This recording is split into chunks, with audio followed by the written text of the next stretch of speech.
तो दोस्तों, ईरान के 7 शहरों में धमाके होते हैं और ये धमाके इतने बड़े होते हैं जिसको लेकर के अब ये अंदाजा लगाया जा रहा है कि क्या ईरान में हमले हो चुके हैं? क्या ईरान पर सच में अमेरिका या फिर अमेरिका के मित्र देश ने हमला किया है? ये खबरें चल रही है। हालांकि खबरों से बिल्कुल अलग खबर ये है कि ईरान में धमाके जरूर हुए हैं और ईरान के कुछ जगहों पर ये धमाके हुए हैं, लेकिन ये धमाके जो है वो छोटे मोटे धमाके थे और गैस लीक की वजह से ये धमाके हुए। गैस लीक की खबर एक ही दिन में अचानक से इतने ज्यादा आ जाना, ये भी एक सोचने वाली बात है।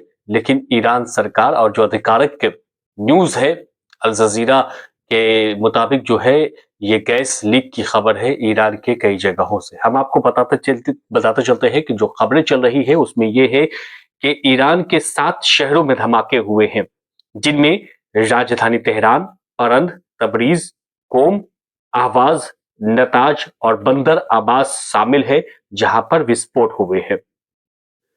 तुर्की की न्यूज एजेंसी के मुताबिक कम से कम 5 लोगों की मौत हुई है और 14 लोग घायल हुए हैं। हालांकि अभी ईरान सरकार की तरफ से इसकी पुष्टि नहीं हो पाई है। वहीं सीएनएन की रिपोर्ट की बात करते हैं तो सीएनएन की रिपोर्ट के मुताबिक एक अमेरिकी अधिकारी ने कहा है कि यह विस्फोट अमेरिकी सेना की किसी कार्रवाई से जुड़ा नहीं है। वहीं एक इजरायली अधिकारी ने भी यह भी कहा है कि इसराइल का इस घटना से कोई संबंध नहीं है। ईरानी समाचार एजेंसी के मुताबिक सोशल मीडिया पर चल रही जो खबरें हैं उसको गलत बताया गया है और जिसमें यह भी कहा गया है कि रिवोल्यूशनरी गार्ड जो है नौसेना के कमांडर को निशाना बनाया गया है, इसको भी पूरी तरह से खारिज कर दिया गया है। यानी कि जो धमाके हुए हैं ये धमाके किसी हमले को लेकर के नहीं है, बल्कि गैस सिलेंडर फटने से है, लीकेज की वजह से है। जो धमाके जो एक साथ दिखाई दिए गए हैं कई जगहों पर, उसकी वजह से ये हुए हैं। ईरान ने साफ तौर पर खारिज कर दिया है और हकीकत ये है कि ये गैस लीक हुआ है, इमारत के निचले हिस्से क्षतिग्रस्त हुए हैं, लेकिन यह कोई सैन्य हालात नहीं है, सैन्य हमला नहीं है। और आवाज शहर में भी एक अलग घटना देखी गई है जहां गैस विस्फोट से 4 लोगों की मौत हुई है और कुछ घायल हुए हैं और यह भी घरेलू गैस लीक से जुड़ा हुआ है।